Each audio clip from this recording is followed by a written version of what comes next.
So, with all the criticism towards Israel today, how are we supposed to recognize when the criticism towards Israel is legitimate or if it's just pure anti Semitism? Joining me at this time was to weigh in on that and give some defining markers is David Crystal. He's a political consultant, CEO of a group called Crystal Clear Tutors.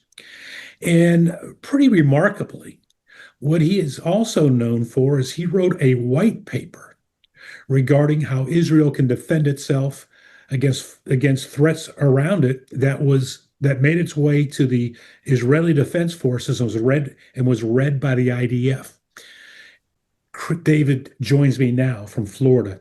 David, good to see you again. I mean, gosh, I don't think in my lifetime I've ever seen so much criticism in the US, particularly in the US media, particularly in the US Democratic Party, against Israel as I do today. And I'm sure I'm not the only one. What advice do you have for people out there how to recognize the criticism when it's legitimate or if it's simply being anti-Semitic? First of all, Rick, thanks for having me back. I appreciate it. And thanks for joining us in this important societal topic. I think this is partly a global issue, not just an American issue, but we'll speak in particular about America if you like. And the global issue is predicated on two phenomena. One, Qatari and Saudi money financing anti-Americanism, anti-Westernism, anti-Zionism, and anti-Semitism over the world for the last 30 years, frankly. And that financing not being countervailed or countered in any way by pro-Western financing of education, which is why you have so many brainwashed college kids, even on formerly elite schools like my alma mater, the University of Pennsylvania, calling for literally genocide for Jews, while at the same time obtusely and falsely accusing the Jews of genocide in Gaza. That's one element. The other element is the post-Holocaust malaise. So basically, the Jews were given a pass, so to speak, after the Holocaust, and anti-Semites and Nazis and anti-Zionists went into their holes for decades because it was too politically correct after the mass slaughter of 36% of the Hebrew race on planet Earth and 2/3 of the Jews on the European continent to say anything anti-Jewish or anti-Israel. Now that many decades later, and most Holocaust survivors are dead, and most Nazis are dead, suddenly the Holocaust is not in people's fore, so people could rewrite history and narratives. Wow. Now, in terms of your question, recognizing anti-Semitism is interesting. It may not be as easy as people think, but I'm happy to help you and your viewers, which is why I'm here. So Senator Patrick Daniel Moynihan, you may remember from the 1980s in the state of New York, who was a great friend of Israel. He was a Democrat, but he would be a Republican today. He was a great friend of Jewish people, a great philo-Semite, a great Zionist. Defined anti-Semitism as follows, which sounds almost ironically a little bit anti-Semitic until you think about it, but let me give you his definition. So Senator Moynihan defined anti-Semitism as hating the Jews more than they deserve to be hated. And that really is a good definition for any form of racism, right? If I hate Italians more than they deserve to be hated, I'm an anti-Italian racist. If I hate blacks more than they deserve to be hated. So you could argue that all groups do bad to one extent or another, and to whatever extent they objectively do bad, you could dislike what they did, but to hate them much more than that just because they are what they are is a form of racism. In the case of Jews, anti-Semitism. So how does anti-Semitism rear its head, or anti-Zionism, which is a form of anti-Semitism, rear its head in modern times? It can be recognized in two ways, either baseless hatred, irrational behavior, or double standards. So let's talk about the latter.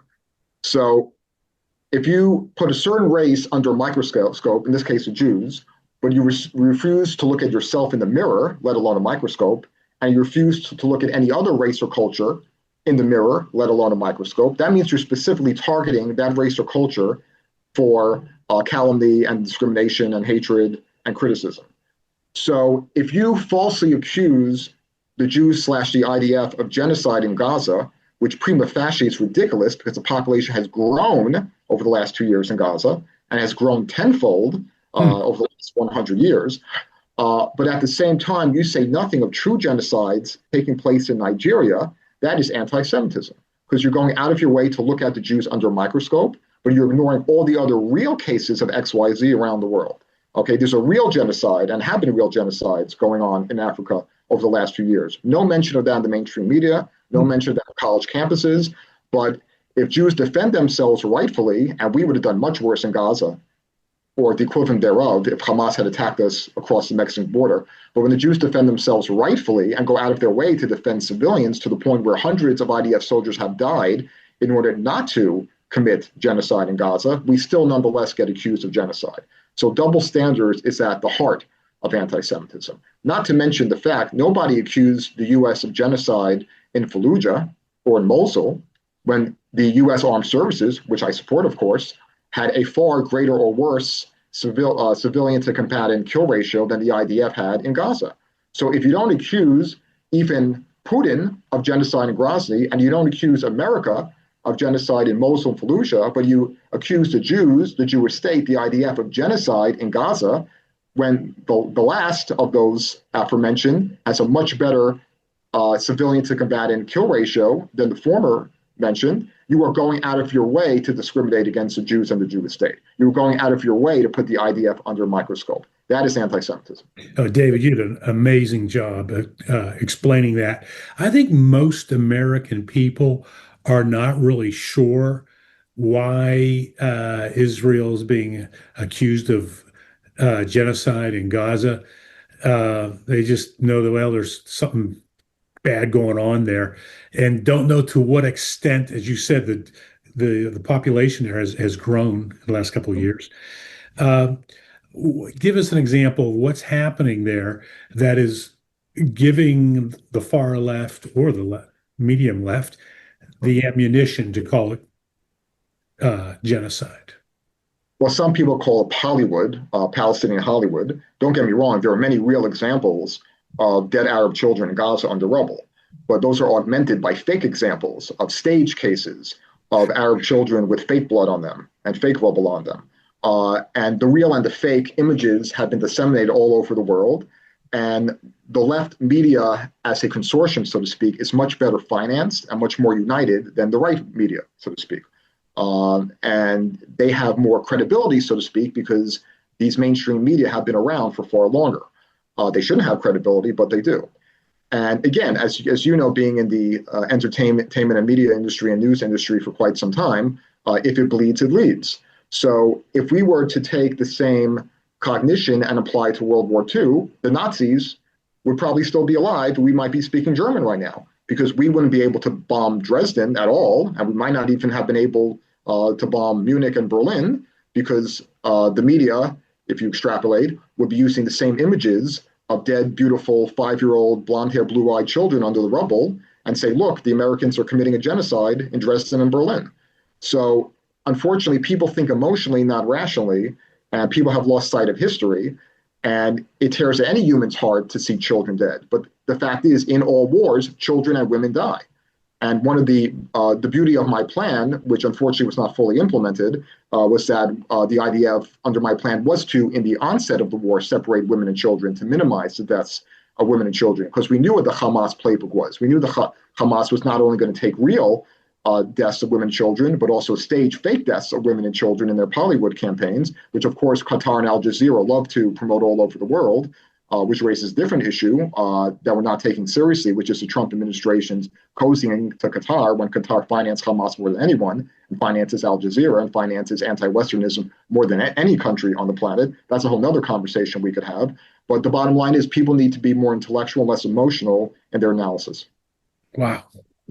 David Crystal, really, really good information. I think this is a conversation we're going to want to follow up on. Yes. Because it's not going away, unfortunately. Well, let me ask you: do you see any hope, any glimpse of hope that here, at least in the U.S., that we see this misconception dwindle? I mean, the only glimmers of hope are shows like yours and hopefully YouTube channels. I don't want to say on the right. I just want to say on the factual. Hopefully, YouTube channels on the factual become more and more popular. There's a great show in England called 2CTV. There are other colleagues of yours in the industry who are gaining more fanfare. We have to support each other, and we have to disseminate the truth, and we have to actively disseminate the truth.